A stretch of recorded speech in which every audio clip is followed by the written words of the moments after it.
Welcome. I would like to welcome you to episode 292 in the Unpopular Podcast. This is the man, the myth, the legend, Jalen Hunter. And here at the Unpopular Podcast, I'm not asking you to agree with me. I'm just asking you to hear me out. And hear me out about this. This has been a colossal failure of a season for the Green Bay Packers.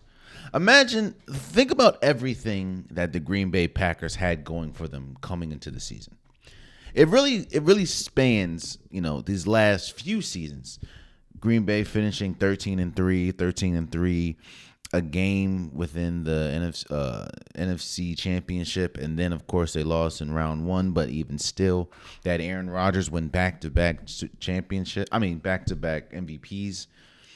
This was the year that you were supposed to show a lot of things. Yes, you did lose Devontae Adams, but you were supposed to show that you still have Aaron Rodgers. You still have complementary pieces. You get Christian Watson. You have Aaron Jones. You're supposed to I'll say it like this. This year has been a colossal failure for the Green Bay Packers in all facets of the game. Meaning, this isn't just one unit's fault. And now, of course, this comes off the back of Green Bay losing Thursday Night Football to the Tennessee Titans 27-17. The offense looked exactly how it's looked the majority of the season. A lot of people thought that the win against the Dallas Cowboys a week ago was going to be a linchpin for success moving forward, or was going to flip the Green Bay Packers were going to flip the switch, and it was going to be a resurgence of the season. And as we've seen on Thursday Night Football, they looked exactly how they looked all season. Defense was bad. Offense wasn't that good. Wide receivers weren't really getting separation. Aaron Rodgers was missing throws that he was supposed to miss, or that he really wasn't supposed to miss, and he hasn't usually missed in his career. The offensive line wasn't that good. There has not been a successful unit this entire year for the Green Bay Packers. Again, think about it going in. A lot of people had them going at least to the playoffs, let alone, some people had them making it all the way to the Super Bowl. And it wasn't just because they had Aaron Rodgers. Yes, losing Devontae Adams was huge, but again, and I keep saying this, look at what the Green Bay Packers had going for them. They had one on paper. And the Green Bay Packers is a prime example of the difference between on paper and in real life. Just like, what's the team that on paper looked really good, but the 2003 or 2004 Lakers, when they had Karl Malone and Shaq and Kobe and Gary Payton, on paper that looked good, but then they played the game, On paper, the Green Bay Packers are still a great team. Aaron Rodgers, on defense, they had on paper one of the best defenses, arguably the best defense on paper. Zaire Alexander, Smith, Gray. They had pieces. And as a unit, this was supposed to be one of the, if not the best defense in football. And they've been far from that. Zaire Alexander has been, he got killed on Thursday night against Treyon Burks.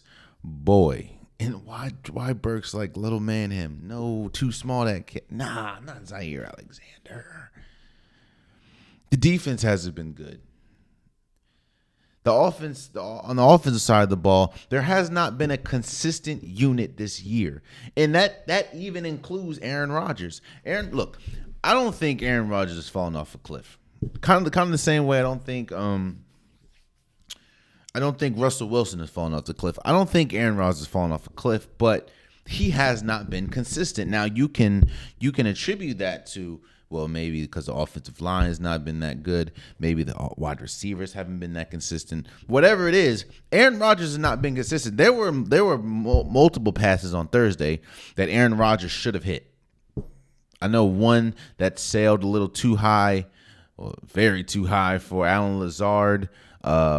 One that could have possibly been a big gain again for Watson. No, for Sammy Watkins. These are passes that Aaron Rodgers is accustomed to making. He just hasn't made it. The offensive line, Bakhtiari's been in and out the lineup. They have it. It has not been consistent. I mean, Aaron Rodgers has been sacked a lot this year.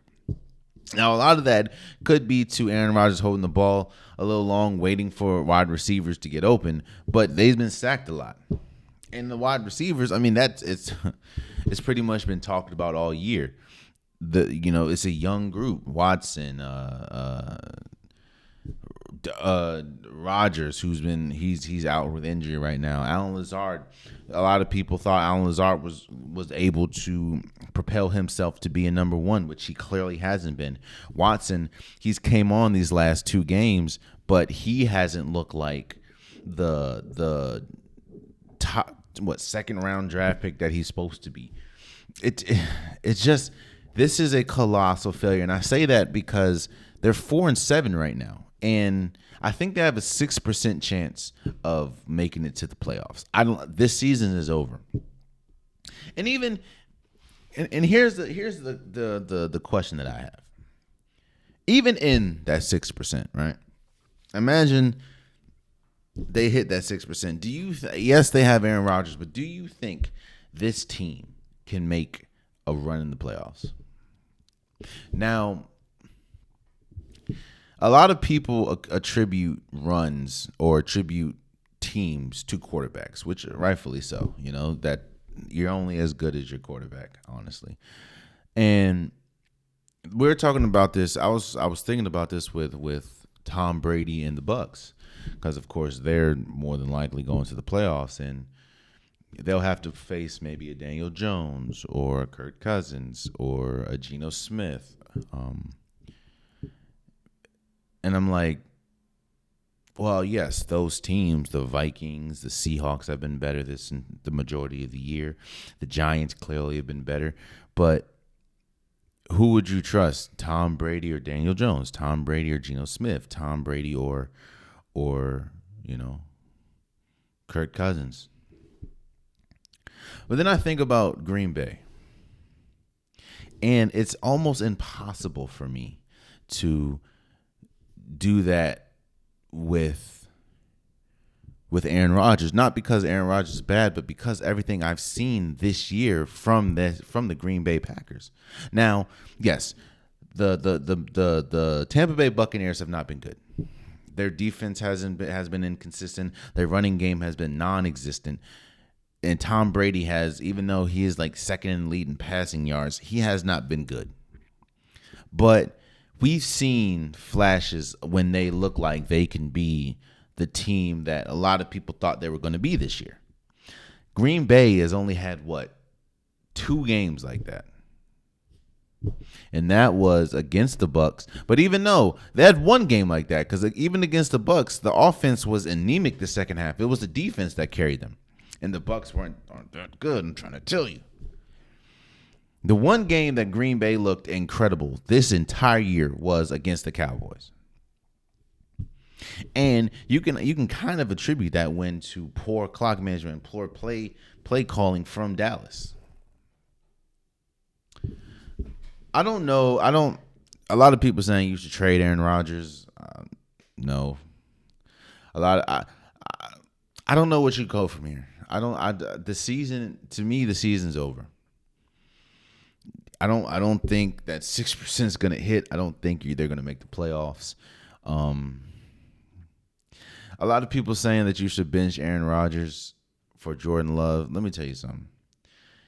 If they were confident enough in Jordan Love, they would have benched Aaron Rodgers a while ago. If they were confident in Jordan Love, they would not have given Aaron Rodgers another contract. That's how Jordan Love might not be it. But this is a colossal failure at every level, and that's including the coach. I've been very critical of Matt LaFleur, because again, for me, the sign of I look at coaching. Of course, I look at coaching more of from a basketball point of sense, because basketball is my favorite sport. I play basketball, basketball. So I look at coaching through there. But I do think that there are similarities as far as coaching styles and coaching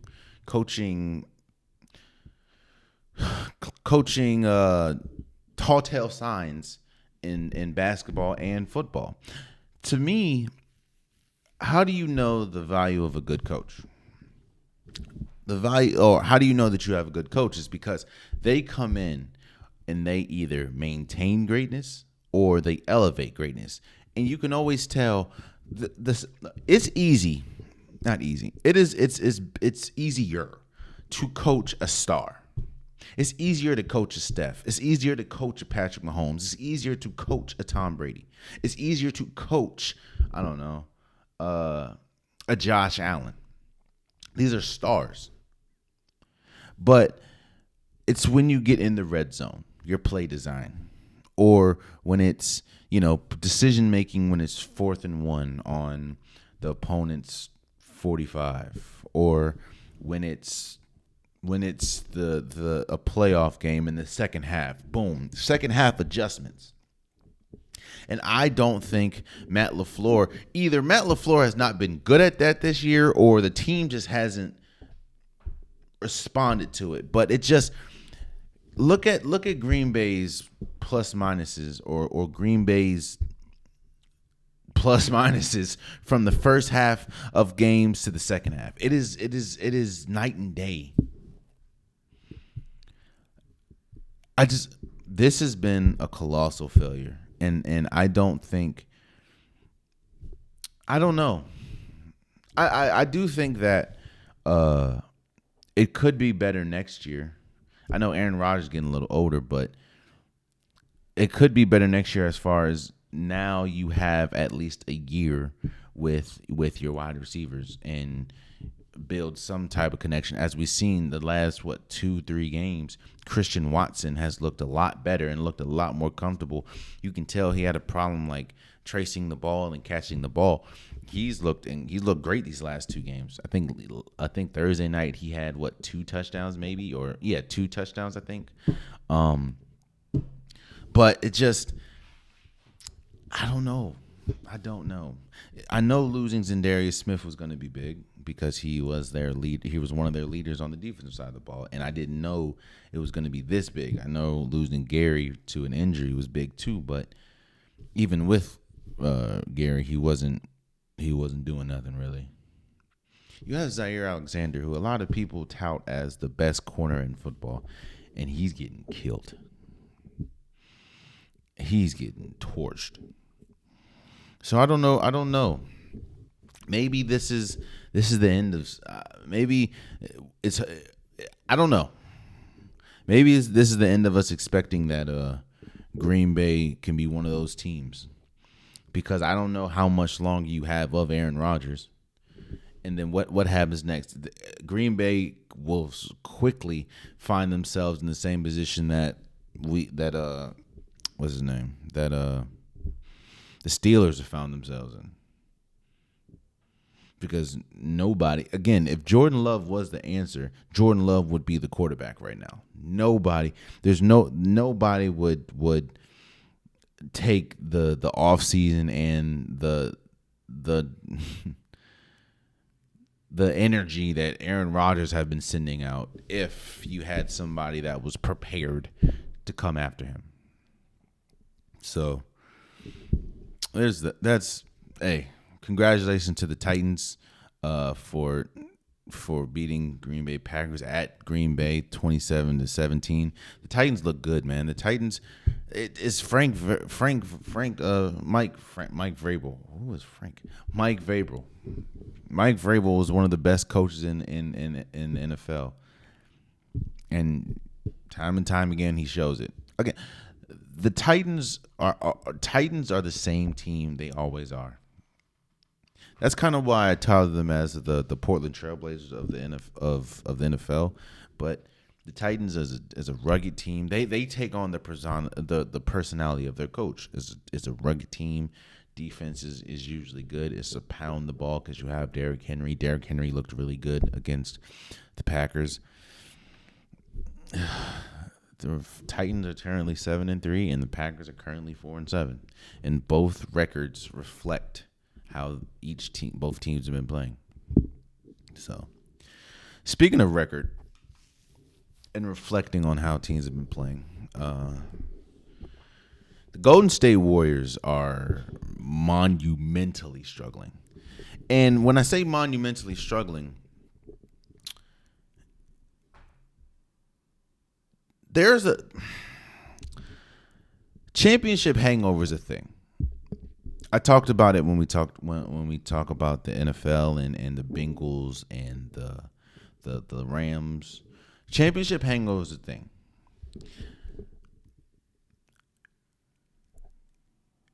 In basketball, it's hard to get up for 82 games. Especially when you're just coming off a championship, especially when, you have the recent history that Golden State has as far as winning. I mean, multiple people on here, Steph, Clay, Draymond, Andre Iguodala, these people have 4 rings. Like it's sometimes it's hard to get up, and you can. Some people would say that as an excuse of what's going on with Golden State, but there are bigger problems with Golden State right now. Let me first say, Steph Curry is playing the best basketball he has ever played. Currently, right now, we're talking about a 2-time MVP, 4-time NBA champion, a Finals MVP, a person that averaged 30 points a game. The same year he finished with 50. Finished in the 50-40-90 club. He averaged 30 points. Wow. Why? No, he. Let me. He averaged 30 points a game, while also averaging a 50-40-90. And I'm saying that he is having the best season he's ever had. And the Golden State Warriors, I think, are currently 6-9. Not only are they 6-9, they are 0-9. Right? 0-8, 0-9, 0-8. They're 0-8 on the road.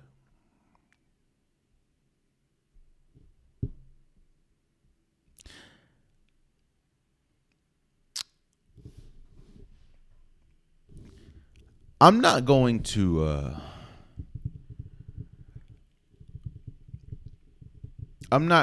put this on management, because of course management is the reason, is team building.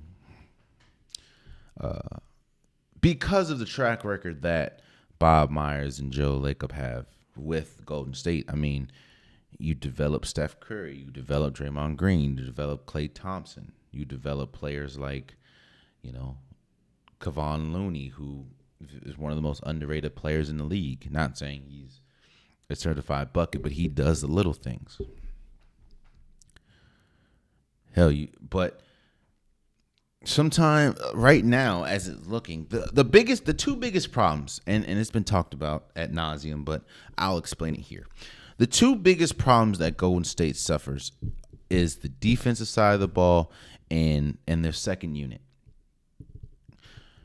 Maybe you didn't know this, but Golden State's first unit is statistically I think a top 3 lineup in basketball this year, even with them being 6-9. This year, their starting lineup of Steph Curry, Klay Thompson, Draymond Green, Andrew Wiggins, and Kevon Looney is I think probably the best plus minus lineup in basketball. Anytime Anytime Steph Curry goes off the floor, I think it plummets to like 27th. Their bench, a lot of people going into it, and I said this before the season started, going into it, they're putting a lot, they're banking a lot on players like Jonathan Kuminga and James Wiseman and Jordan Poole, who just got paid, Moses Moody, Dante DiVincenzo. They got him this offseason. You're banking a lot on them because of what you're losing. While no, Otto Porter Jr. is not a big household name. Gary Payton II is not a big household name. Bielitsa is not a big household name. They played major factors in not only the camaraderie of the bench, but Gary Payton and Otto Porter with the defense, and Otto Porter and Bielitsa with the offense. And then, of course, that takes away pressure from players like Jordan Poole and players like Moody, who didn't really play that much last year.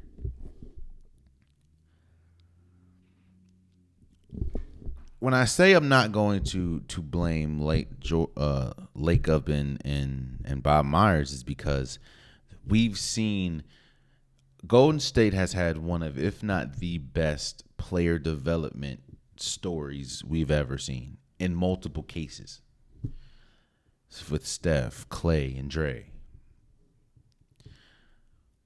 But sometimes, and it seems like it right now, sometimes you just don't hit.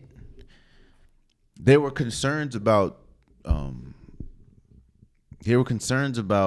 Kuminga's worth ethic in the offseason. And you're starting to see he doesn't look like he's ready. In fact, none of the young people look like they're ready. They just sent James Wiseman, who was supposed to be a huge catalyst for them this year. They just sent him back to the G League. Moses Moody hasn't really been able to get burned. And let me address the defensive thing, the defensive side of the ball, because Golden State is like ranked 27th in defense. Steph Curry has never been the best defender. Jordan Poole has never been the best defender. At least individual defenders. But one thing that defense is, for people that don't know, is trust. You have to be able to trust that if one person gets beat, somebody's going to come up and help. If that person is coming up to help, somebody has their back. If the person that has their back has to leave their man, the person that got beat usually goes to them. It's a trust thing. You have to be on a string. And you can't say that Golden State is not capable of doing it, because they have been amongst the top defensive teams in this championship run that they've been in. That is with KD and without KD. And hell, if you really look at KD's defense off Golden State and on Golden State, it's drastically different. You see, this team, I think Kendrick Perkins said it best. It just feels like a bunch of individuals on that have the same jersey. That's not a team. You can especially when you're the hunted. You just won a championship. You got people like Mikal Bridges taunting Klay Thompson the entire game. People are hunting this team because they just won a championship. And a lot of people think that it was a lot of unique circumstances that got Golden State this title, meaning they didn't have to go against, Ja Morant got hurt in their playoff series. They didn't have to go against the Phoenix Suns. Now, some people could say, well, hey, we didn't have to go against the Phoenix Suns because they couldn't beat the Dallas Mavericks. But hey. Golden State, another person we have to talk about is Klay Thompson. And actually, the Klay Thompson dilemma brings credence and adds credence to the statement that they're just a bunch of people playing with the same jersey. They don't play like a team. I understand that it takes time, and Klay Thompson's trying to get back to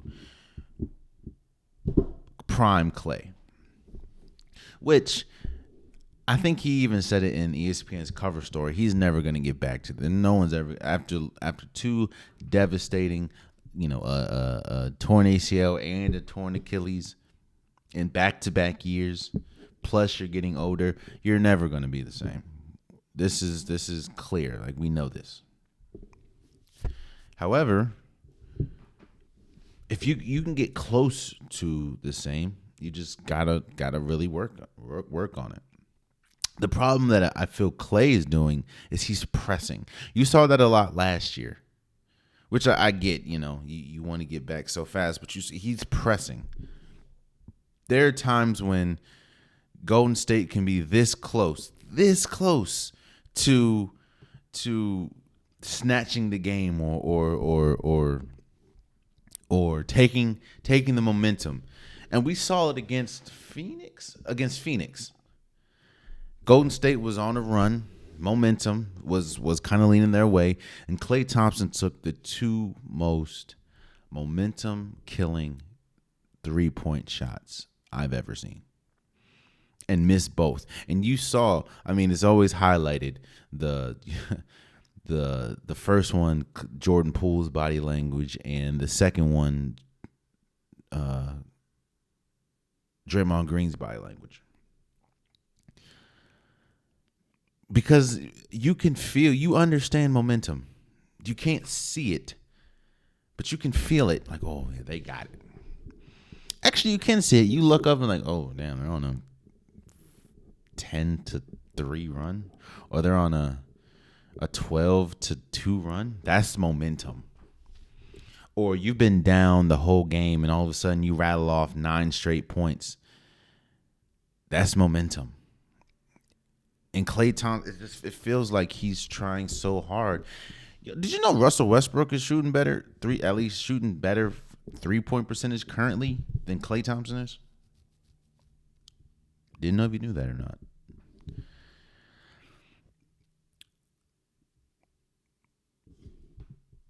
And a lot of people want to attribute a lot of this to the punch that, of course, Draymond Green punched Jordan Poole this offseason. Actually, shortly before the season started. The punch doesn't affect a team's defense. Actually, you know what? I will say this.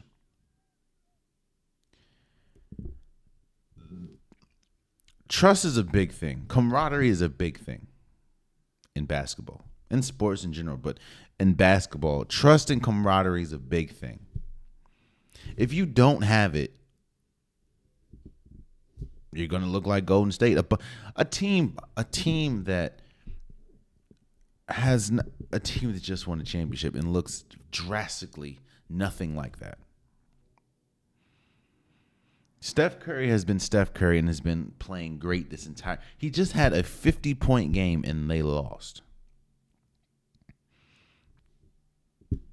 They're 0-8 currently on the road. It ain't like they've been playing juggernauts. I do think that it's the thing. I do think that the punch has something to do with the trust in the locker room. It's not. It would be different if it was just like Jonathan Kuminga and Jordan Poole. Yeah, their relationship would be the same, but the relationship won't be the same. But this is one of the leaders, one of the team leaders that did this. And I said this before. At that point, now, how are you going to be able to tell me to do something when we saw what you did? The world saw what you did. There's a lot going on with Golden State, and I think that there's time to fix it. If they don't, I will say this. If they don't fix it soon, then don't be surprised if some of these young players that were supposed to be cogs and fixtures in Golden State's not only current playoff or current championship run, but future. Don't be surprised if they're gone. Again, there was not nobody. I'm sure Golden State did not have send Wiseman back to the G League in their Uno cards. No, they didn't think we're going to pay Jordan Poole an extension, $100 million plus extension for him to be as inconsistent as he's been. They knew Klay Thompson was going to take time, but I don't think they expected him to be this offensive. In fact, this anemic period, because he hasn't really been good defensively either. Golden State is going to, if things don't change, Golden State is going to find themselves having to wrestle with two parties and two decisions. One decision is you don't waste this Steph Curry season. Steph Curry, it doesn't look like he's slowing down anytime soon. You don't want to waste this Steph Curry season, and you don't want to waste the current situation or the current predicament of Golden State, meaning this team on paper is still good. It's good enough to win a championship. They just did it a year ago. A lot of their free agents, JaMychal Green, who I thought was a big signing, he hasn't matriculated. Dante DiVincenzo's been hurt most of the season, so he's still trying to get his legs back. But players that you're either going to not waste this Steph Curry run that you have, because even Steve Kerr said it's coming to an end. It could be this year, it could be next year. Not saying Steph Curry, but this championship expectation that Golden State has. So you either act on it now and trade some of these young pieces, trade a Kuminga, trade a Wiseman, maybe Moody, maybe a Jordan, probably not Jordan Poole, they just signed an extension, but trade some of them young asses and try to get a big piece, an all-star level piece. Or you say, hey, we see what Steph Curry's doing. It is what it is, but we are Jordan Poole, Jonathan Kuminga, Andrew Wiggins, James Wiseman, Moody. They are our future, and we're not going to sacrifice the future for the current. The problem with that is the current is Stephen Curry, a man that just dropped 50 points. In fact, a man that is currently, give me a second, a man that is currently averaging 32.8 points a game. For people that don't know, that is second in the league behind Luka Doncic's 34. Steph Curry also has made the most three-pointers at 72.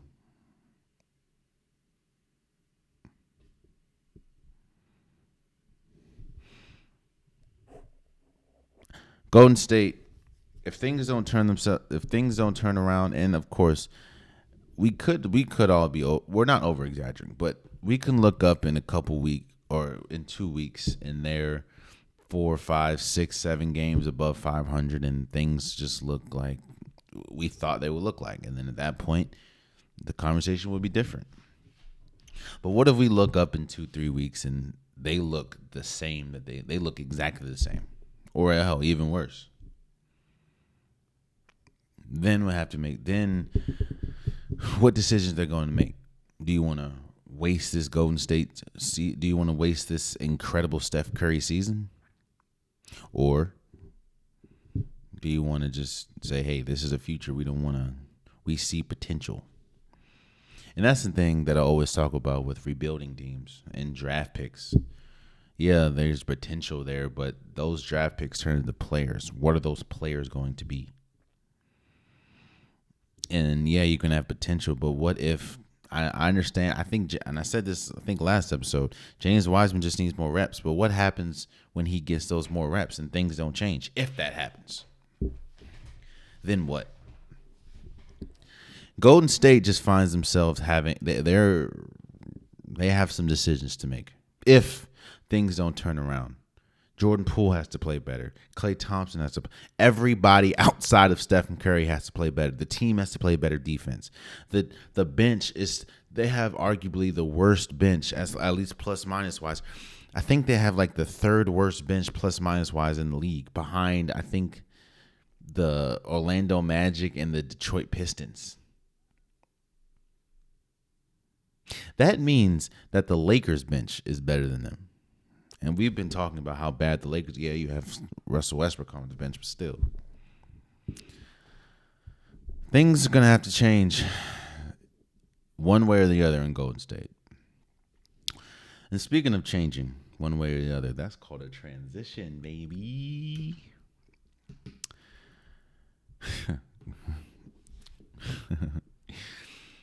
You know, there is a phrase that you hear more and more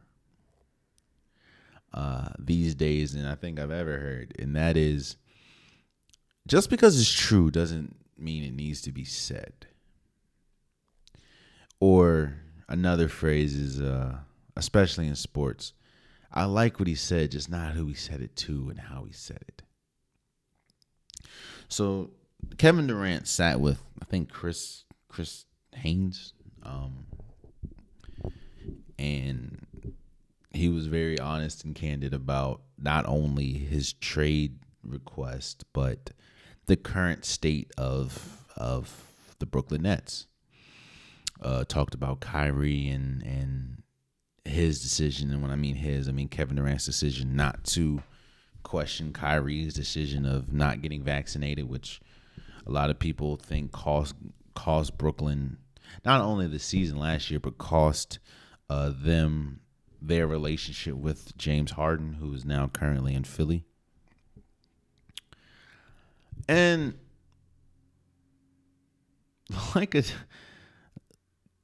there's never an off day with Kevin Durant, man. Kevin Durant went full blown. Like, what do you expect? I mean, he said names, Sumner. He said Nick Claxton, Joe Harris. Like, look at that starting lineup.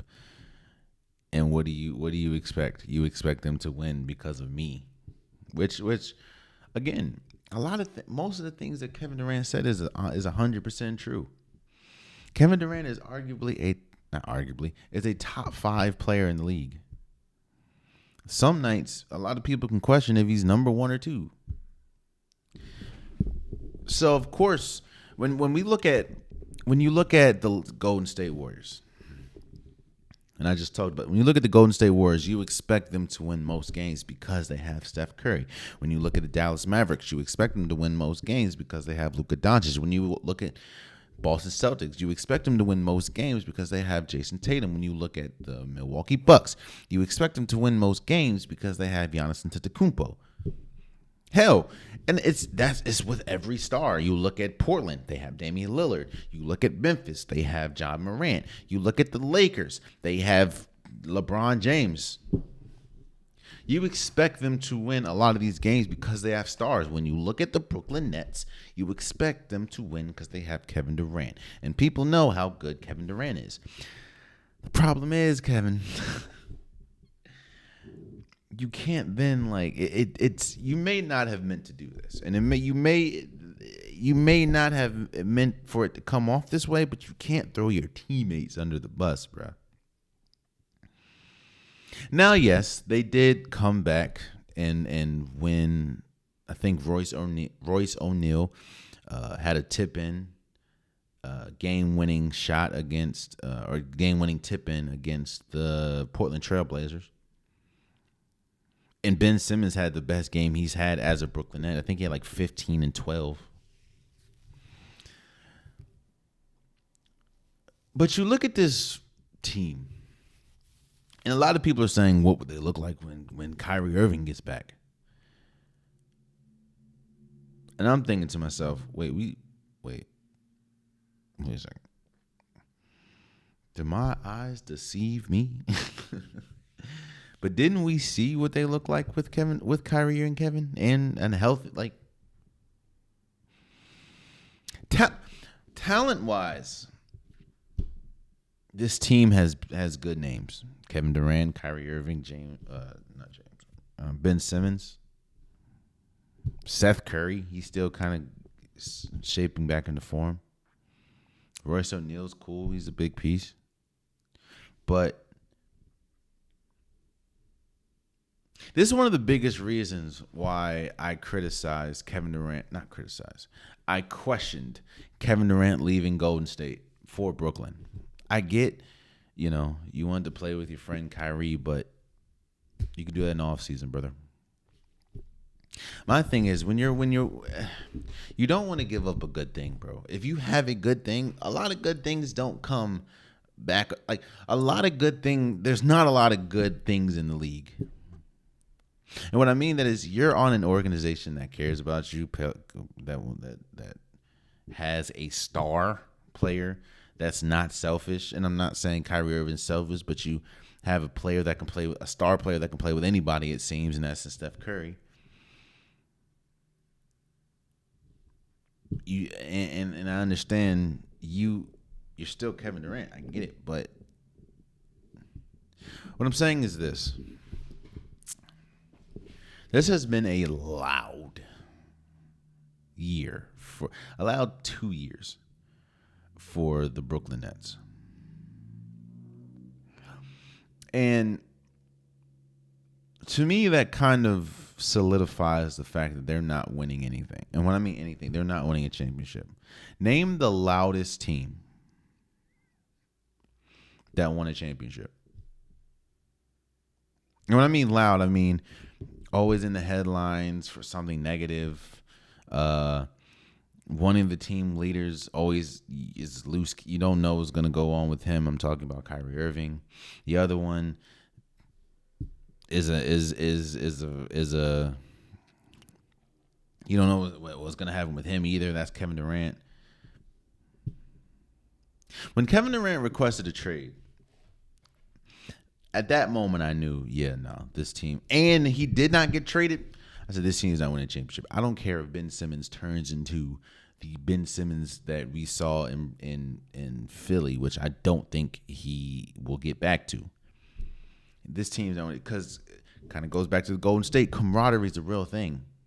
It's not only the fact that Kevin Durant requested a trade. I mean, Kobe Bryant, RIP, he requested a trade from the Lakers, and you see how that worked out. They got the man Pau Gasol. But Kevin Durant not only requested a trade, he then said, either I come back or Steve Nash and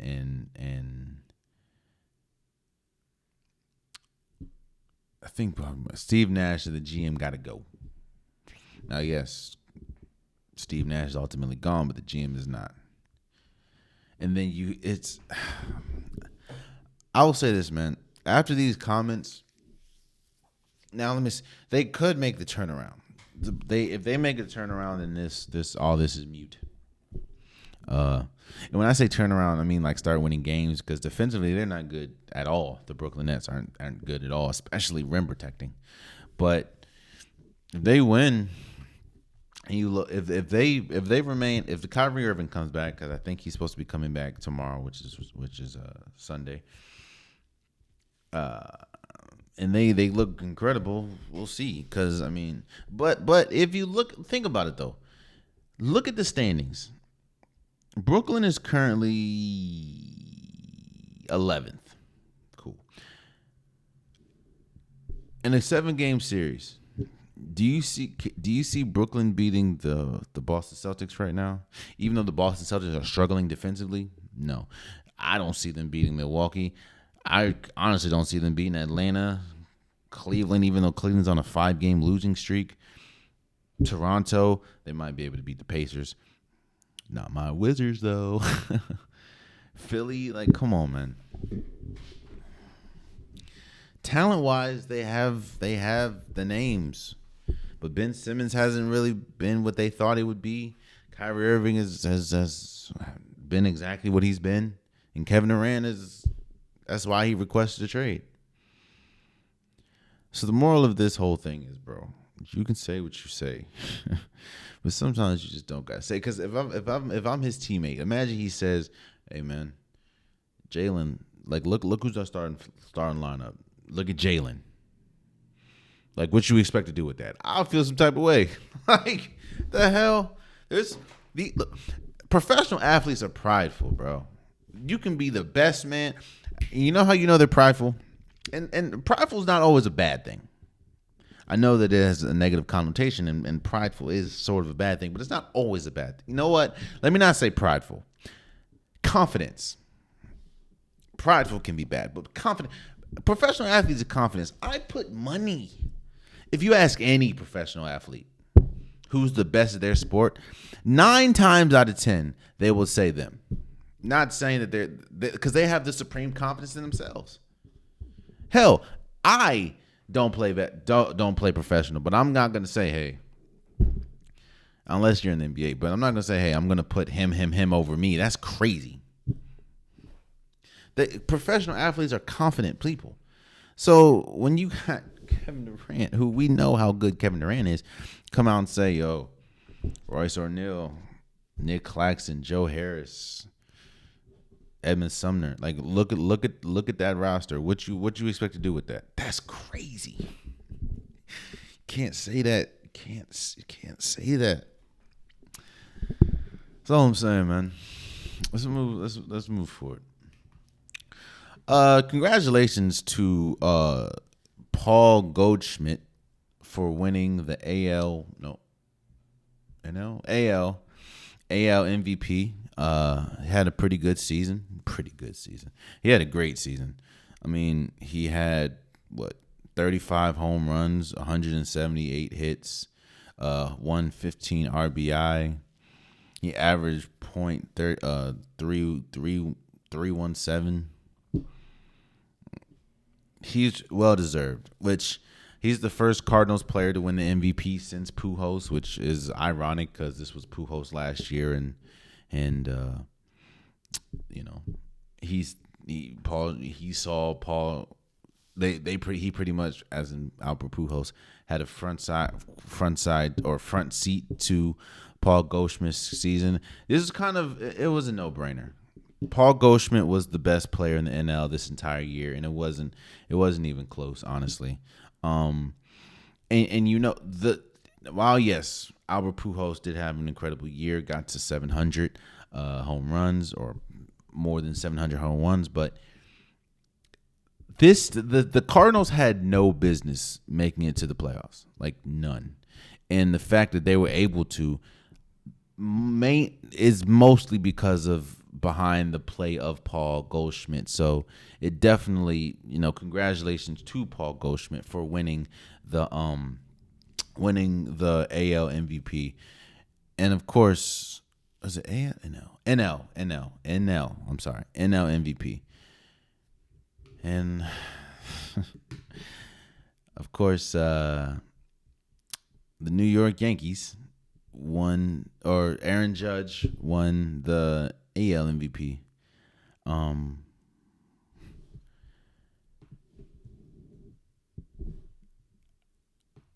Look,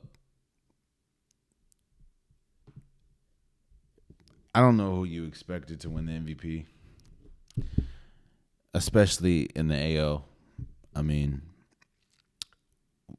all we've been talking about this entire year is Aaron Judge's 662 home runs. He had a batting average of .311. Aaron Judge, the first Yankee to win the MVP, I think, since Babe Ruth or something like that. There's nothing. I mean, he had one of the most incredible seasons we've ever seen, as far as a hitter. Now, yes, the Yankees ultimately didn't win, and it's unfortunate that the success that Aaron Judge and the Yankees had in the regular season didn't translate to the postseason, because it just Aaron Judge, and the whole team bats just fell asleep. They couldn't hit to save their lives, but Aaron Judge, again, he had 62 home runs. I don't know what to say. I don't know who the hell you expected to win the AL MVP. If it wasn't Aaron Jones or Aaron Judge, I don't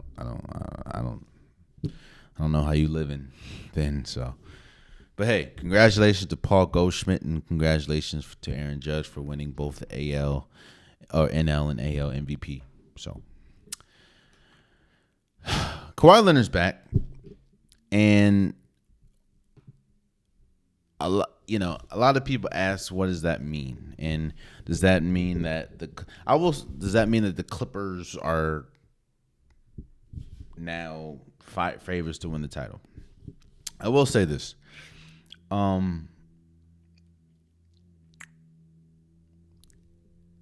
It's not important. And Danny Green said this last night, or the other night. So shout out to Danny Green. It's not important for Kawhi Leonard to be good now. The first half of the season doesn't really, and you're going to see this a lot, I believe. You're going to see a lot of, which you've already saw the last 12 games, I think, Kawhi Leonard has missed. You're going to see a lot of DMPs from Kawhi Leonard the first half of the season. Towards the second half, that's when to me it's important that you get Kawhi Leonard in the game. He plays heavier minutes so that once you get to the playoffs, he's ready, he's hot, he's fresh. Because with a player like Kawhi Leonard coming back into the lineup, it's not like, yes, he's a star, and it's not like a player like Kawhi Leonard shifts the entire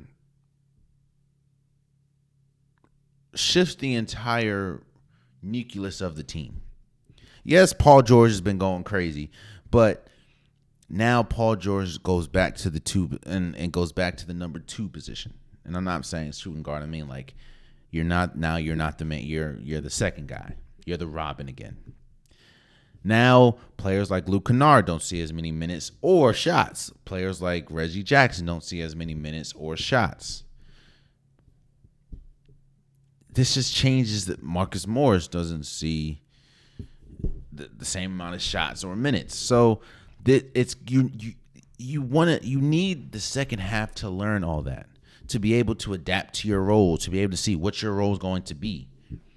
Because it wasn't this in the start of the season, but now it's going to be this.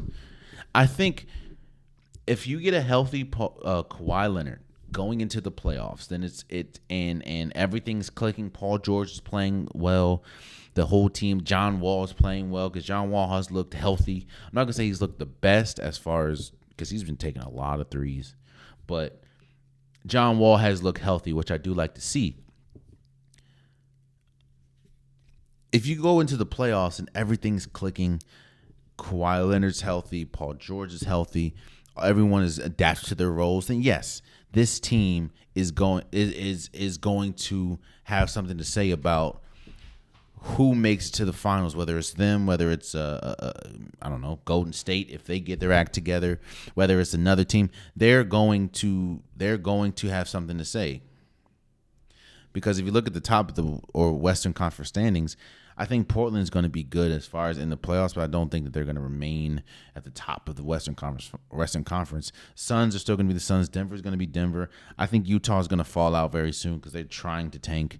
Pelicans, Grizzlies, Dallas. I don't like Minnesota. I'm just saying. I think don't be surprised if the first half of the season, like I said, he's already missed 12 games. The first half of the season, you see a lot of DMPs, or he doesn't play back-to-backs, or you see a lot of knee load management, which I think we saw already. Don't be surprised if we see that.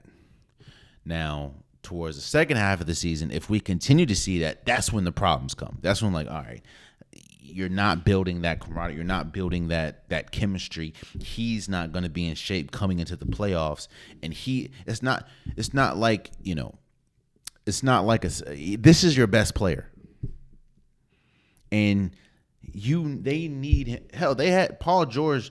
And Paul George got them to the Western Conference Finals 2 years ago. And Kawhi Leonard missed when Kawhi Leonard actually hurt himself. Had the knee injury. So Paul George is good enough to get him to the Western Conference Finals, but then what happens when you run into a better team or a team that has multiple play? Hell, they didn't win the Western Conference Finals. That's when the Suns went to the finals. They lost to Milwaukee, but still. It is a nice. I want to see everyone healthy, so it was a good sign to see Kawhi Leonard back in the lineup. But don't be surprised if it's very inconsistent until the second half of the season. If the second half of the season comes and is still inconsistent and still talking about knee management and knee soreness, then we got some problems, in my opinion. So. No, I have not forgot. Let's do week 11 predictions. Who do I think is going to win? Let's go Bears at Falcons. I got the Falcons. Falcons are at home. Even though Justin Fields has been playing well these last few weeks, they still haven't equated to wins. And the Falcons haven't really been winning either, but I have the Falcons winning. Mainly because they're home, honestly. So yeah, I have the Falcons winning that one. Panthers at Ravens. I have the Ravens. The Ravens are at home. Baker Mayfield starting, which I think Baker Mayfield starting at least this game is better than PJ Walker starting. But you're still Lamar. The Ravens are a better team, all around better team, and the Panthers aren't that good, so I have the Ravens winning that. Browns at Buffalo. The game's actually going to be in Detroit because Buffalo is getting 6 inches of snow, or supposed to get 6 inches of snow. I think that's a huge advantage for Buffalo, especially when you have Josh Allen not playing outside. The amount of time that they throw the ball. A run game travels. Yeah, it'll be cold, but you can always run the ball, and you don't really have to worry about wind and stuff when you pass the ball, and especially pass the ball as much as the Bills do. I think that's a huge advantage for Bills, and I have the Bills winning this game. Josh, I think they're on a 2-game losing streak or 3-game losing streak, 2-game losing streak. Josh Allen, and you're playing in a dome. Yeah, I got Josh Allen winning this. I just think a lot has been you have to change the script at least some point. And while no, they're not. They're still 6-3, but you're on a 2-game losing streak against 2 teams that you were projected to beat. I have the Bills winning this game. Commanders at Texans. I have the Commanders. Taylor Heineke looks like he's going to be starting for the foreseeable future. Even with Carson Wentz, looks like he's healthy to come back. I think that's the right decision because of the locker room. I mean, the locker room and the energy of a team tells you who they want, and Taylor Heineke may not be the best option for the team. Carson Wentz may be the best option. Who knows? But it's all about the locker room, and if the locker room and the team and the energy is better with Taylor Heineke as a starting quarterback, then and he did just win, a big win against the Eagles. You ride that. You ride that. You're 5-5 right now. You have a chance to go 500. You're going against the worst team in the league. The team the Washington, even though they still have their problems. And Taylor Heineke still even has his problems. Washington looks better. They look like they care. They look like they want to be there. They just look better with Taylor Heineke. Not saying that Taylor Heineke is not as good or is better than Carson Wentz. It's just energy.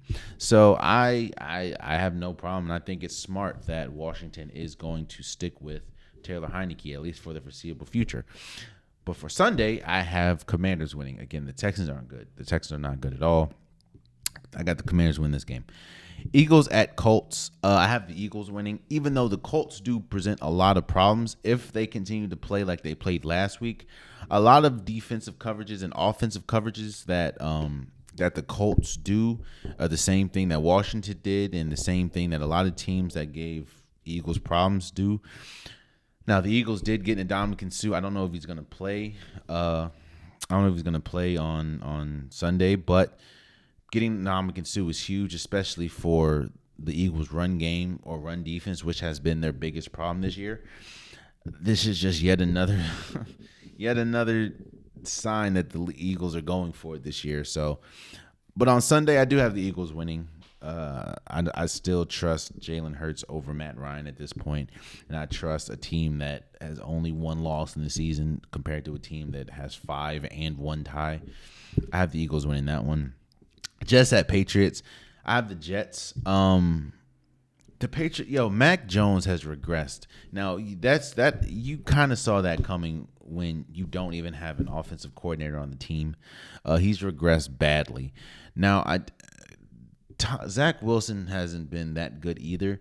The Jets have been riding off of the run game and the defense. If Zach Wilson just plays within himself, they're gonna win. And he doesn't. He manages the game. He doesn't have to do too much. Doesn't too little. They'll win the game because the Patriots defense is still good, but I don't see them hanging 20, 25, 30 points on somebody's head with consistency. The only problem is I also don't see that from the Jets. So I have the Jets winning that. Rams at Saints.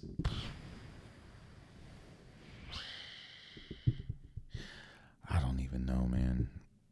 I guess I'll go Rams because I know Matthew Stafford's going to be back, even though Cooper Kupp is gone. Cooper Kupp is gone. But the Saints have been bad too, man. The defense. I'm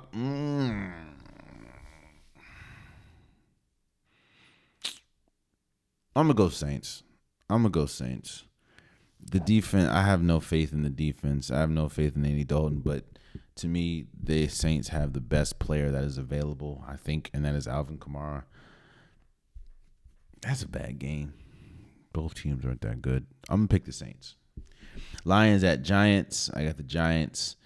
The Lions are riding on a 2-game win streak. However, the Giants are still the Giants, and the Giants have been good this year. They're 7-2. I have the Giants. Raiders at Broncos. I will say this. The Raiders have to win this game. You lose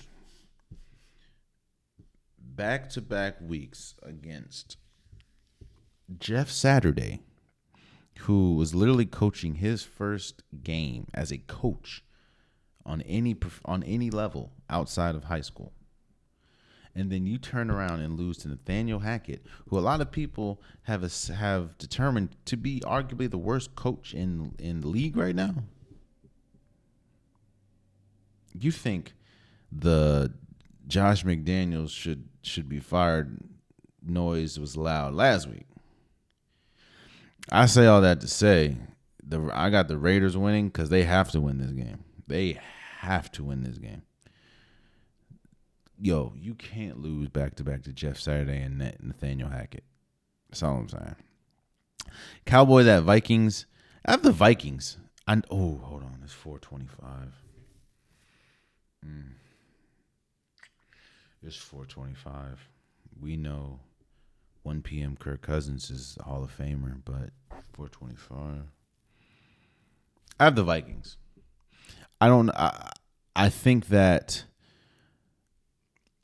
Justin Jefferson has emerged as one of, if not the best wide receiver in the league right now. And Kirk Cousins has been good. I mean, quiet as kept, Kirk Cousins has been really good. And Dallas defense, you're probably going to put Trayvon Diggs on Justin Jefferson, and the offensive line has to protect Kirk Cousins from Micah Parsons and that defense, which is a very good defense. I I just don't trust the offense against this. I just don't trust the Cowboys offense against the Vikings defense. The Vikings defense that caused or caused a lot of problems for Josh Allen, and that Bills offense, which is in my opinion better than the Cowboys offense. So the Vikings are at home. I have the Vikings winning this game. Bengals at Steelers. Bengals are going to kill the Steelers, I believe. Yeah, the Bengals are just a better team, in my opinion. The Chiefs, Sunday Night Football, Chiefs at Chargers. I have the Chiefs mainly because the Chargers are still beat up. And a lot of these wins that the Chargers have are like not against high scoring teams, and now you're going against one of the highest scoring team in the league. Now, losing Valdez-Scantling, he's on IR. That's going to be big, but you still have a lot of pieces. Travis Kelce's still there. You know, Juju Smith should still. I don't know if he's going to be out of concussion protocol, but as we've seen, Kadarius Toney still looks good. I have the Chiefs winning that. And Monday Night Football, that's in Mexico, I think, actually, or Mexico City. 49ers at Cardinals. Cardinals suck. So Cardinals suck. I have the 49ers. Cardinals aren't that good. And I don't think they know if Kyler Murray is going to start. If Kyler Murray starts, that helps the Cardinals' favor. But if not, Colt McCoy might be starting, but he's even hurt too. So I don't know. I have the 49ers. And lastly, just to let you guys know, the World Cup is starting tomorrow, which is Sunday. I don't know. I don't know. I know United States is in it. At least they made it, but I don't have any hope that they're gonna win anything. I don't think has the men's ever won the World Cup? Has Team USA ever won the World Cup? Believe it or not, believe it or not, the USA men's national soccer team has never won a World Cup. The team has never even advanced to the final. So there you have it. That's been today's episode of the Unpopular Podcast. I appreciate you guys. If you want an Unpopular Podcast shirt, hoodie, sweater, long sleeve joggers, the link is in the description below. I have multiple different colors, multiple different designs. It's getting cold as hell out there. I mean, hell, Buffalo's getting 6 inches of snow apparently. Go get your Unpopular Podcast merch today. Also, please subscribe to if you're listening. Please subscribe to if you're watching. I appreciate everyone that leaves comments, no matter what the comment is, under my videos. I definitely usually respond if it's a respectful comment. So continue to do that. Continue to share. Continue to tell a friend to tell a friend. It definitely means a lot to me. And until next time, much love.